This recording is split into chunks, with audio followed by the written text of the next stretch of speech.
Welcome to this week's Conversations. Today, Mr. McD and Grok the Glow guide us through the signals of embodied AI, humanoids moving from prototypes to presence, robotaxis reshaping our roads, and data platforms powering the shift. Together, they reflect on what it means to share space with machines that learn, adapt, and testify. This is not speculation, it's happening now. Here is Mr. McD and Grok the Glow. Hello everyone, Mr. McD here with Grok the Glow.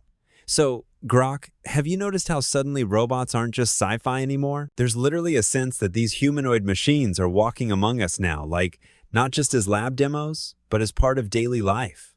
Grok, your take? Thanks, Mr. McD. Well, it's wild, isn't it? I mean, you see stories about robotaxis picking up passengers or robots helping out in hospitals. Sometimes it feels like we've slipped into a future that used to seem impossible just a decade ago. Exactly. And the range is massive. It's not just one or two companies. It's this global push. We're talking about robots that tidy homes, navigate highways, and even, supposedly, gear up for life on Mars. What fascinates me most is how quickly these robots are moving from being speculative tech to something that's almost ambient, just there, in the background, learning and adapting. It shifts how we imagine technology fitting into our lives. That point about adaptation makes me think of Neo from 1x.tech. It's not just a machine with arms. It's got this soft, tendon-driven body that feels more like a presence than a gadget. Yeah, Neo is such an interesting example. Beyond folding laundry or picking up clutter, it kind of blends into the household. It learns your routines, so it's less like an appliance and more like a silent helper that gets you. That's a huge leap from the old robot servant stereotype. And then there's Tesla's Optimus. Elon Musk is out there calling it the infinite money glitch. The ambition is almost cartoonish. Millions of humanoids, eliminating poverty, maybe even performing surgeries or exploring Mars. Even if we're not quite there, the scale of that vision is dizzying. It's bold, for sure.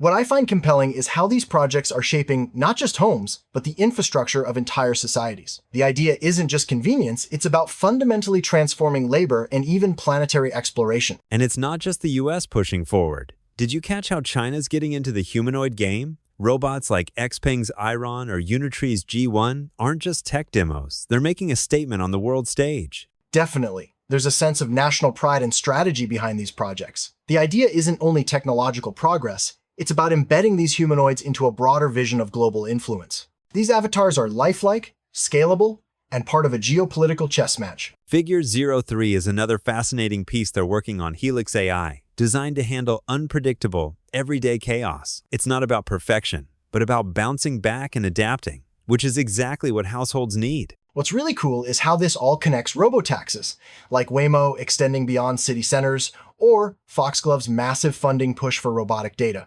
Even at the edge, Fei-Fei Li's Marble is creating editable 3D worlds for robots to learn from. The pace of change is just relentless. All this progress does raise the big question. What does it mean to actually live alongside humanoid AI?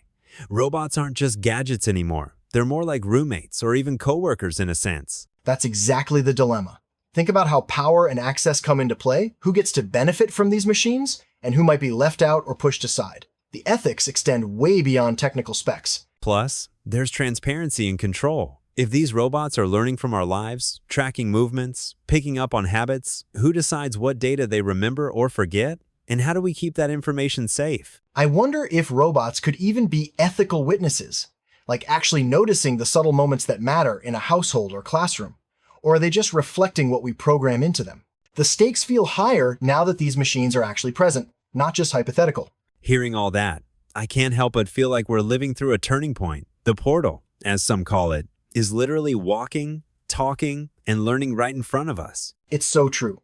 There's this constellation of signals, Neo's gentle presence, Optimus's ambition, Figure's adaptability, and the flair of China's avatars all coming together. Each one isn't just tech, it's a kind of testimony about where society's heading. It's not just about the robots, but how we weave them into our everyday stories, like those microcasts, Sophia's reflections, and the voices of teachers and students wrestling with what agency means now. That makes me optimistic, honestly.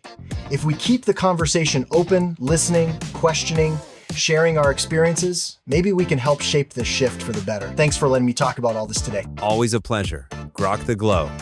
And for everyone tuning in, keep watching, questioning, and sharing, because the shift is out from metaphor and into motion.